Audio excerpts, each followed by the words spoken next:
पेटी खरीदनी है तुम्हारी मुझे। साहब क्या बोल रहे हो आप ये? तुम्हारी बेटी बहुत पसंद है मुझे, खरीदना चाहता हूँ इसे। जी साहब आप पागल हो गए हो क्या? आपको पता भी है आप क्या बोल रहे हो? देखो आप यहाँ से चले जाओ वरना मैं पुलिस बुलाऊंगी। बहुत बड़ी रकम दूंगा मैं, 20 लाख रुपए। 20 लाख? चलो ठीक है, 30 लाख रुपए। 30 लाख?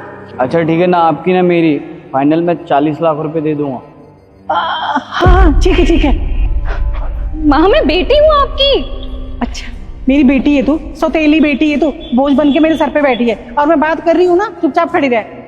हाँ साहब मैं तैयार हूँ अपनी बेटी को देने के लिए। ये आदमी मुझे खरीदने आया है, मेरे से शादी नहीं कर रहा। कोई बात नहीं, शादी भी कर लूंगा मैं। अरे देख साहब कह रहे हैं तो उससे शादी भी कर लेंगे। अब तो खुश रहेगी ना। अब देख गुस्सा मत कर, चुपचाप खड़ी रह और साहब के साथ जा। तैयार हो जा चल। माँ मुझे शादी नहीं करनी है, मैं तो इस आदमी को जानती तक नहीं हूँ। मैं इसके साथ अपनी जिंदगी कैसे गुजारूंगी? माँ आप समझ क्यों नहीं रही है? आपका ख्याल कौन रखेगा? अरे मैं अपना ख्याल खुद रख लूंगी। जब पैसे होते हैं ना अपने पास तो सब कुछ अच्छा हो जाता है। तू बस साहब के साथ जा। अरे रानी बना के रखेंगे तुझे, बोला ना उन्होंने शादी करेंगे तुझसे। जा उनके साथ तू। नहीं माँ, मैं कहीं नहीं जाऊंगी आपको छोड़कर। मैंने बोला ना तू जाएगी साहब के साथ। साहब ये रेडी है, मैं भेजने के लिए तैयार हूँ इसे। वो पैसे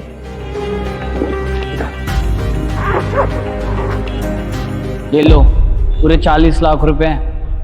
मेरे सारे पैसे। हाँ ठीक है साहब। अरे जाना साहब के साथ। अरे क्या खड़ी मेरी शक्ल देख रही है? अरे जाना, वैसे भी सौतेली बेटी है, सर पे बैठी है मेरे। जा चलो।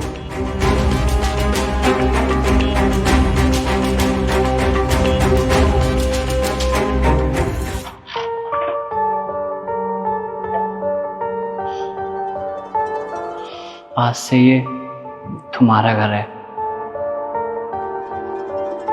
क्यों कर रहे हो तुम मेरे साथ ही? बैठो, बताता हूँ।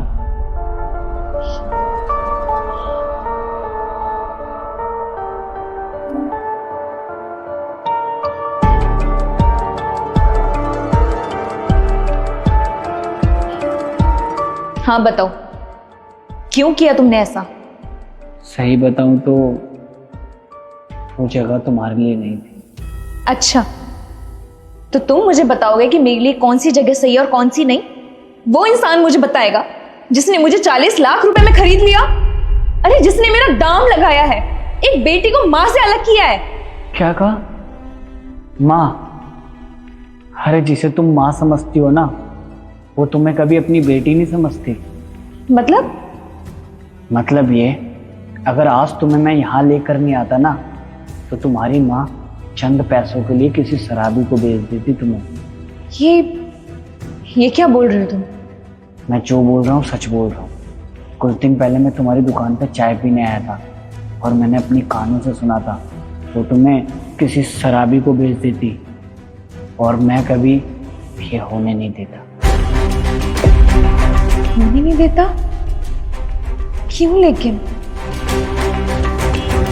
मुझे तो ये समझ नहीं आ रहा कि तुम ये सब कर क्यों रहे हो?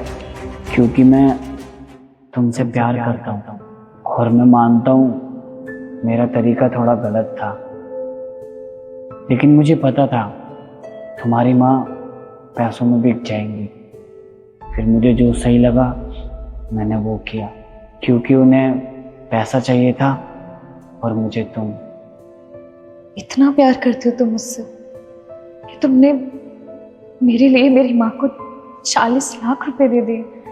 हाँ, बहुत प्यार करता हूँ तुमसे, और 40 लाख रुपए तो मेरे लिए कुछ भी नहीं है। अगर तुम्हें पाने के लिए मुझे पूरी दौलत देनी पड़ती ना, तो भी मैं एक बार भी नहीं सोचता। तुम्हें पता है, मैं ये बात जानती थी कि मेरी माँ मुझे कभी अपनी बेटी नहीं मानती थी, लेकिन फिर भी मैं उनके लिए इतना कुछ करती थी। क्यों? क्योंकि मैं ये सोचती थी कि वो आज नहीं तो कल मुझे अपना मानेगी, मुझे वो माँ जैसा प्यार देगी।